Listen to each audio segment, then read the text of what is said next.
Retomando as nossas discussões aqui na Escola Judicial Militar, eu sou o professor Edmar, sou coronel da reserva da Polícia Militar e advogado criminalista. No bloco anterior, nós conversamos um pouco a respeito da ação civil ex-delito, e nestes dois próximos blocos, nós vamos discutir a respeito do acordo de não persecução penal e a sua aplicação no âmbito da Justiça Militar. É claro que nós não vamos esgotar o assunto, mas vamos pontuar aqui algumas questões, sobretudo aquelas que dizem respeito à compreensão da sua aplicação ou não no âmbito da Justiça Militar.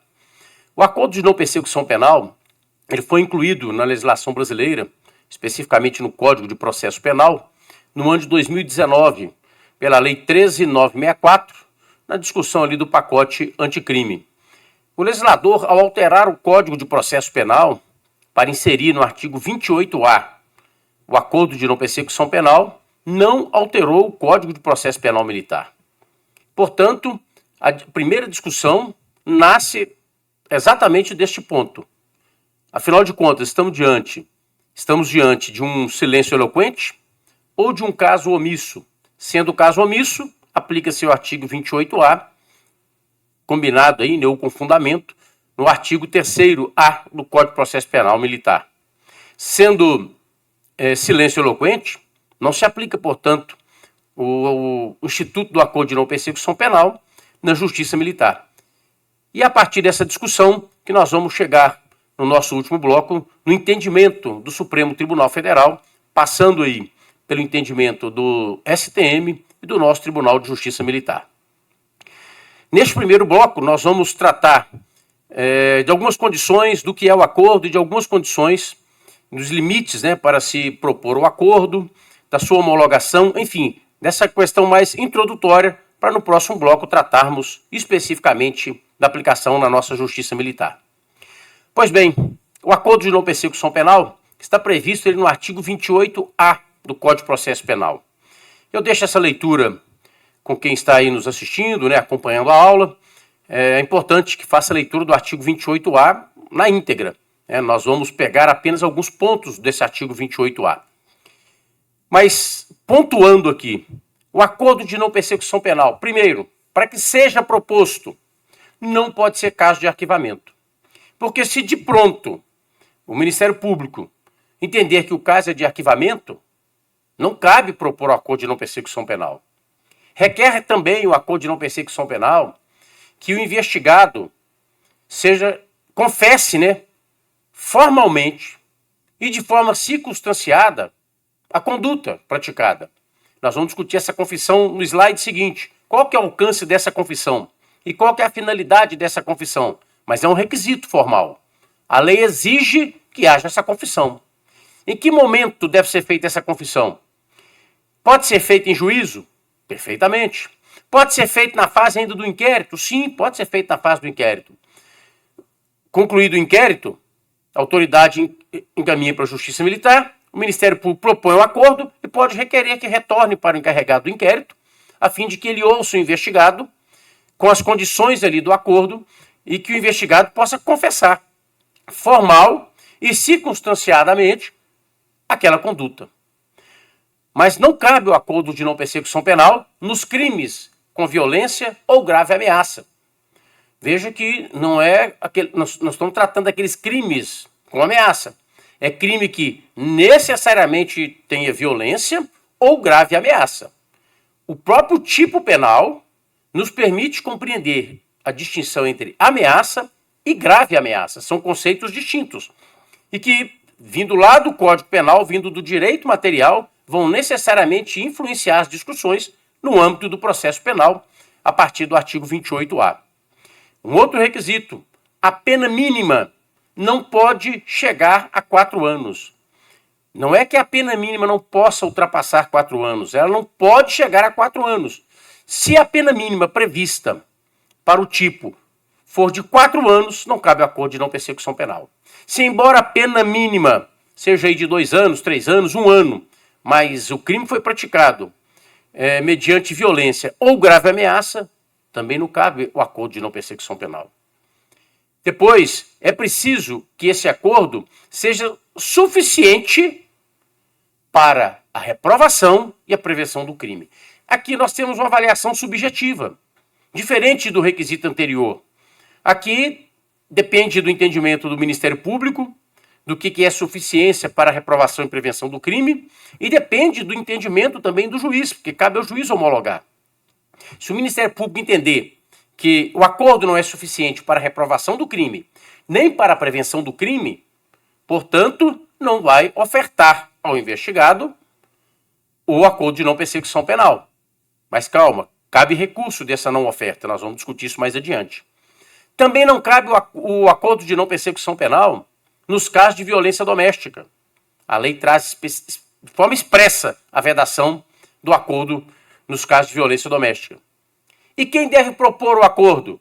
O Ministério Público, nós vamos ver mais adiante, que precisa da participação também de outros atores. E a própria lei, e aí eu remeto a leitura a quem está acompanhando, assistindo a aula, né?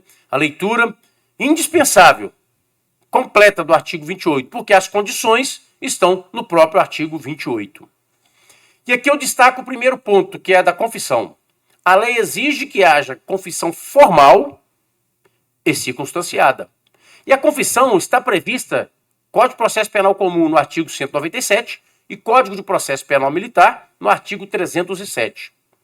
A confissão, para que tenha valor de prova, ela deve, primeiro, ser feita perante a autoridade competente, em juízo. Deve ser livre, espontânea e expressa. Claro que é aplicável esse ponto aqui também ao acordo de não persecução penal. Deve tratar do fato principal. Deve ser compatível com a verdade. E deve ter compatibilidade e concordância com as demais provas do processo. Quando nós discutimos o acordo de não persecução penal, o objetivo dele é exatamente afastar o processo. O acordo de não persecução penal permite aquele que está na condição de investigado ou foi indiciado, né, às vezes ainda não foi indiciado, mas está sendo investigado em razão da prática de uma conduta típica, permite a ele não ser processado. E, por outro lado, ele tem um viés que permite desafogar o sistema prisional. Uma vez que nós não temos o processo, nós frustramos aí a possibilidade de uma condenação e frustramos a possibilidade, portanto, do cumprimento de uma pena num regime fechado, do cumprimento de uma pena dentro de um presídio. O acordo de não persecução penal, portanto, ele passa por uma discussão de política criminal. Essa confissão a que diz a lei, que exige a lei, é preciso ter alguns cuidados em relação a ela. Sobretudo porque, a partir desse acordo de não persecução penal, do ponto de vista administrativo disciplinar, por exemplo, um processo demissionário, ou um processo administrativo não demissionário, é possível a autoridade se valer dessa confissão como prova emprestada para fins de produção de provas no processo administrativo. É um ponto que precisa ser considerado pelo investigado ou pelo indiciado e por seu advogado, quando for aceitar o acordo de não persecução penal. O acordo de não persecução penal, ele passa necessariamente por uma avaliação, primeiro do Ministério Público, mas sobretudo daquele investigado ou indiciado e do seu advogado. Porque se o investigado, o indiciado, o seu advogado estiverem convictos da absolvição, não justifica o acordo. Porque ele pode ter uma sentença absolutória. Veja que o acordo de não persecução penal, pegando um gancho no bloco anterior, não afasta a possibilidade de uma ação civil para reparar o dano, mas uma sentença absolutória, indicando a inexistência do fato ou a conduta amparada por um excludente de ilicitude, afasta a discussão em termos de indenização. Portanto, o acordo é muito mais do que uma previsão legal. Ele passa necessariamente por uma estratégia das partes, quer seja do Ministério Público, quer seja da Defesa. Essa confissão, então, não necessariamente tem que passar por uma confissão prevista no artigo 307 ou no 197, que viabiliza, por exemplo, redução de pena. Essa confissão era específica para fins do acordo de não persecução penal. Não é uma confissão para outros fins. Não pode ser uma confissão apta a reverberar no âmbito do processo administrativo disciplinar, por exemplo. Mas não é esse o nosso objetivo, aqui nós não vamos aprofundar nessas questões. Nós precisamos chegar no ponto principal da nossa discussão, que é compreender se aplica ou não na justiça militar, por que não aplica ou por que aplica. Outro ponto que eu trago para a discussão, a pena mínima, que não pode chegar a 4 anos, mas o que é considerado em relação a essa pena mínima, para se definir essa pena mínima? Parágrafo 1º do artigo 28A diz que para a aferição da pena mínima combinada ao delito, serão consideradas causas de aumento e de diminuição de pena aplicáveis ao caso concreto. Então eu tenho de pegar o caso concreto, eu tenho de encontrar a capitulação, o tipo penal, eu tenho de verificar a pena mínima, mas eu preciso considerar as causas de aumento e de diminuição de pena. E se for mais de um crime? Vamos pegar aqui um crime de falsidade ideológica, que é um crime que não tem violência nem grave ameaça. Pena de 1 a 5 anos, portanto a pena mínima inferior a 1 ano. É possível propor, o Ministério Público propor o acordo de não persecução penal. Aí vamos pegar um outro crime cuja pena mínima seja também de 1 ano. E um outro cuja pena mínima seja de 2 anos. Está sendo acusado de 3 crimes. Quando eu somo os 3 crimes, a pena mínima alcança 4 anos. Portanto, não é possível o acordo de não persecução penal. Não é possível fracionar a conduta, as condutas, né? Se a partir de uma conduta eu pratiquei 2, 3, 4 crimes, e a soma dessas penas, considerando causa de aumento, de diminuição, elas alcançam 4 anos, não é possível fracionar para, em relação a um dos crimes, propor o acordo de não persecução penal. Atingiu 4 anos, não é possível propor o acordo, porque aqui nós temos o requisito objetivo. Outro ponto que é interessante, é preciso ser réu primário, mas não é só a primariedade que é discutida no parágrafo 2º do artigo 28A. O inciso 2, ele diz o seguinte, que olha, os dispositivos aí desse artigo, o acordo de não persecução penal, as condições desse acordo, elas não se aplicam na hipótese em que o investigado for reincidente. Por isso que o Ministério Público requer CAC e FAC, porque ele precisa verificar se há reincidência. Esse aqui também é um requisito objetivo. Mas, mesmo não sendo reincidente, se houver elementos probatórios que indiquem conduta criminal habitual, também não se aplica aí o acordo de não persecução penal. Também não se aplica se houver elementos probatórios que indiquem conduta criminal reiterada ou profissional, também não se aplica. E aqui nós temos um requisito subjetivo, exceto se insignificantes as infrações penais pretéritas. Aí nós teríamos que discutir o princípio da insignificância. Não é o nosso objetivo aqui, matéria de direito penal, mas é importante compreender o alcance do princípio da insignificância, a partir do texto de lei e a partir da jurisprudência e da doutrina. Outros benefícios impedem o acordo de não persecução penal? Sim, impedem. O próprio acordo de não persecução penal, já ofertado e aceito, impede um novo acordo no período de 5 anos. A transação penal aceita, também no período de 5 anos, impede. E a suspensão condicional do processo. O parágrafo 2º, inciso 3 do artigo 28A, deixa muito claro esses casos de impedimento. Por isso, o acordo de não persecução penal, essa barganha entre o investigado ou indiciado e o Ministério Público, tem de passar necessariamente por uma discussão de estratégia. É preciso que o advogado do investigado ou do indiciado, quando eu digo advogado é porque é necessária a presença do advogado, e aqui, claro, incluindo a Defensoria Pública, para que o acordo seja homologado, mas é preciso discutir vantagens e desvantagens. É preciso avaliar se há, de fato, benefícios em aceitar o acordo proposto pelo Ministério Público e as suas condições. Inclusive o tempo de prova. É um acordo de persecução penal de 2 anos. Pode ser que inviabilize o militar a fazer um curso. Um acordo de não persecução penal, cujo cumprimento, o adimplemento das obrigações, só se dará daí a 2 anos, por exemplo, a 1 ano e meio, pode ser que inviabilize uma promoção. Então é preciso avaliar, do ponto de vista estratégico, se há vantagem ou desvantagem no acordo. Quem são os legitimados, portanto, para discutir o acordo? O Ministério Público é quem propõe, só o Ministério Público pode propor e mais ninguém. Só o investigado pode aceitar o acordo de não persecução penal, o investigado ou indiciado, e mais ninguém, e necessariamente com a participação de um advogado da defesa técnica. O juiz não participa do acordo de não persecução penal. O juiz é quem homologa o acordo de não persecução penal, aprova, admite, aceita as condições ou entende que essas condições são insuficientes e, portanto, ele não homologa o acordo. E aí eu trago aqui o parágrafo 4º.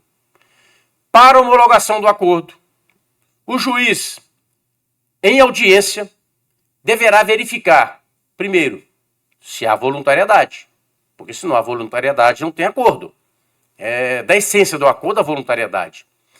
Mas como que vai verificar isso? Ouvindo o investigado na presença do seu defensor. O juiz vai verificar, você tem interesse mesmo? Então deixa eu te ouvir. Fala aqui em juízo, na presença do promotor e do advogado. A partir daí, o juiz vai verificar a legalidade desse acordo e as suas condições. Por exemplo, um acordo de não persecução penal. Em um crime que foi praticado com violência, é um acordo que fere a legalidade. Portanto, o juiz jamais pode homologar esse acordo. Ao analisar as condições, se o juiz considerá-las inadequadas, insuficientes ou abusivas, e aqui eu destaco inadequadas, insuficientes ou abusivas, porque abusivas você ainda consegue mensurar, mas é muito subjetivo discutir a insuficiência dessas condições propostas pelo Ministério Público. Vejam bem, o Ministério Público propõe prestar 15 serviços, turnos extras de serviço, pagar 3, 4, 5, 10 salários mínimos como prestação pecuniária, recompor o dano em relação à vítima. São propostas do Ministério Público. Ficar 2 anos sem praticar transgressão disciplinar de natureza grave, proposta pelo Ministério Público. Eu estou dizendo aqui casos concretos que a gente vivencia. Mas o juiz pode entender que são insuficientes. Olha, eu entendo aqui que 6 serviços são insuficientes. Mas ele pode entender também que essa proposta é inadequada. Porque o acordo tem que ser suficiente para prevenção e repressão do crime. Crimes que dizem respeito de forma muito clara, de afronta muito clara, a hierarquia e disciplina, pode ser que o acordo, a proposta do acordo, né, e as condições não sejam suficientes. Mas pode ser também que seja abusiva. E, sobretudo, na nossa justiça militar, o Ministério Público tem sido muito cuidadoso, muito cauteloso, quando define, dentro do acordo, a prestação pecuniária. Então, um soldado, se vou imaginar aí uma prestação pecuniária de 10 salários mínimos, mostra-se de tudo abusiva, considerando os vencimentos de um soldado. Portanto, o juiz mensura tudo isso para ele homologar ou não. Se ele entender que essas condições são inadequadas, insuficientes ou abusivas, ele devolve os autos ao Ministério Público, para que o Ministério Público reformule essa proposta e submeta, uma vez mais, a apreciação do investigado ou indiciado e do seu defensor. Homologado esse acordo, quais são os próximos passos? Na Justiça Militar, o juiz homologa o acordo, proposto pelo Ministério Público, aceito pelo investigado, com presença do seu advogado. O processo, portanto, estou chamando aqui de processo, mas é a fase ainda do inquérito, porque não tem ação penal, né? O inquérito ele fica suspenso, fica parado, sobrestado, dentro do EPROC, né, que é o sistema que é utilizado aqui na Justiça Militar, e essa execução ocorre lá no Sistema de Execução Unificado do CNJ, junto com todas as execuções penais.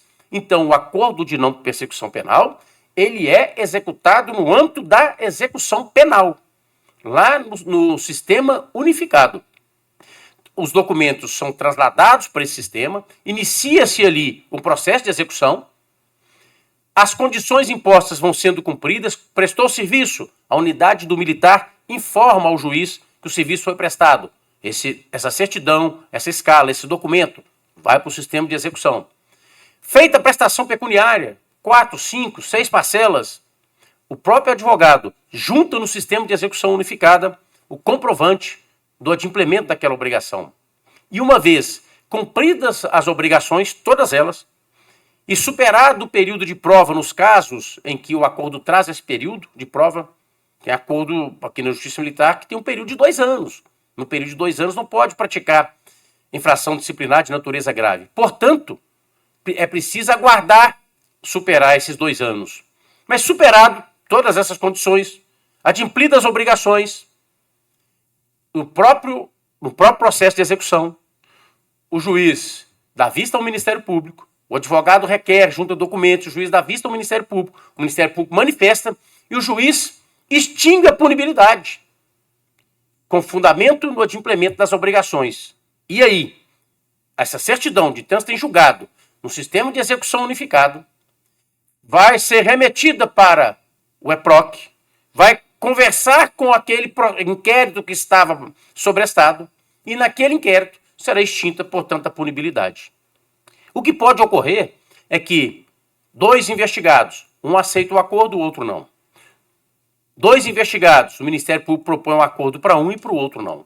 Porque depende das condições pessoais e do alcance da acusação. Um é reincidente, o outro não é reincidente. Então, pode ser que o processo penal caminhe em relação a um. E adimplidas obrigações em relação àquele que aceitou o acordo, o juiz certifica nos autos a extinção da punibilidade. Um outro ponto interessante e importante é que, homologado o acordo, a vítima será intimada dessa homologação. Descumprido o acordo, a vítima será intimada do descumprimento dessa obrigação. Por isso a importância da vítima ter o seu endereço, ter os seus meios de contato sempre atualizado nos autos do processo. E o juiz pode homologar o acordo, deixar de homologar, recusar homologar o acordo? Sim, ele pode recusar, se ele entender que a proposta não atende aos requisitos legais. Já discutimos isso. E aí ele remete para o Ministério Público. Mas, recusada a homologação, o juiz remete para o Ministério Público e o Ministério Público ele tem de fazer o quê? Ele tem 2 opções. Ele complementa essas informações, ele requer diligências complementares, ele requer o retorno dos autos para o encarregado ou ele oferta a denúncia. E ofertada a denúncia, citado o acusado, forma-se a relação processual, inicia-se, portanto, a ação penal. Há rescisão no acordo de não persecução penal? Sim, o próprio parágrafo 10 do artigo 28A prevê que se a pessoa que foi beneficiada com o acordo, se essa pessoa descumprir as condições propostas, o Ministério Público vai informar o juiz. Informando ao juiz, o juiz vai rescindir o acordo. E aí oferece-se a denúncia. Mas vamos lá. Vamos imaginar que esse acordo foi proposto faltando aí 6 meses para a prescrição da pretensão punitiva. O acordo foi proposto e superados 6 meses, esse militar, ele não, ou essa pessoa, ele descumpre uma das condições do acordo. Bom, já está prescrito, portanto, o crime, porque faltava 6 meses para a prescrição e ele descumpriu 1 ano depois. Portanto, não seria possível ao Ministério Público oferecer a denúncia, porque a pretensão punitiva já estaria prescrita. A própria lei traz uma solução para essa discussão. Não no artigo 28A, mas quando nós vamos lá para o Código Penal. E não há essa previsão no Código Penal Militar. Por quê? Porque não há discussão sobre o acordo de não persecução penal no Código Penal Militar. O legislador, ao alterar o Código de Processo Penal, inseriu o artigo 28A, mas não o fez no Código de Processo Penal Militar. O legislador, ao inserir o acordo de não persecução penal no Código de Processo Penal Comum, alterou o Código Penal.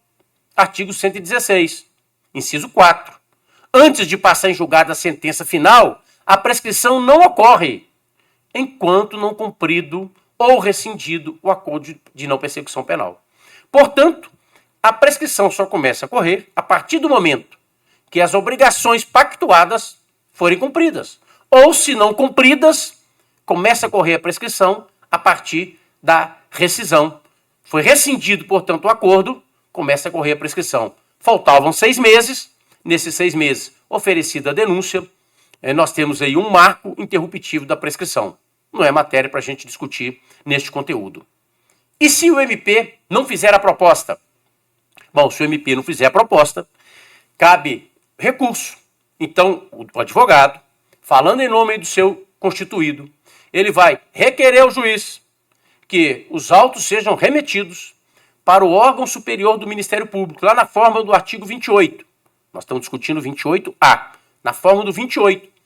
Então, o Ministério Público recusou a ofertar a proposta e as condições pessoais, bem como os requisitos objetivos estão presentes, a defesa, se entender que o acordo é importante para o investigado, vai requerer ao juiz a remessa dos autos para a Procuradoria-Geral de Justiça, que é o órgão superior do Ministério Público, para que, portanto, ali se faça uma nova avaliação e oferte ou não o acordo de não persecução penal.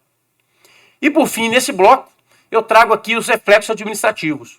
Isso aqui é fundamental do ponto de vista de estratégia. Porque, vejam bem, a Lei 5.301, que é o Estatuto dos Militares do Estado de Minas Gerais, e claro que é preciso aferir, né, esses reflexos administrativos de acordo com a lei, né, a legislação de cada estado que regula, né, os direitos e deveres dos militares. Eu estou trabalhando em relação ao nosso tribunal, portanto trago aqui o Estatuto dos Militares de Minas Gerais. O artigo 203 do Estatuto diz que não concorrerá à promoção, nem será promovido, embora incluído no quadro de acesso o oficial que, e aqui é aplicável às praças, tá? Os artigos seguintes remete esse mesmo impedimento previsto por oficiais para as praças, estiver cumprindo sentença penal. Não, o artigo não trata do impedimento da promoção, nesse inciso 1, estiver cumprindo sentença penal condenatória, estiver cumprindo pena, são outros incisos. Aqui estiver cumprindo sentença penal. Ao homologar o acordo de não persecução penal, esse ato do juiz, essa homologação, tem natureza jurídica de sentença penal, porque ela impõe obrigações, ela estabelece deveres.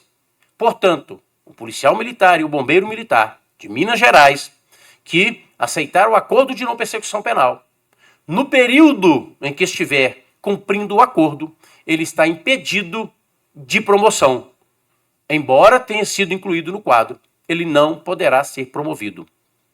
É importante que o militar investigado ou indiciado trate desse assunto com seu advogado, dentro de uma estratégia, para aferir, diante do caso concreto, se ele aceita ou não a proposta do Ministério Público.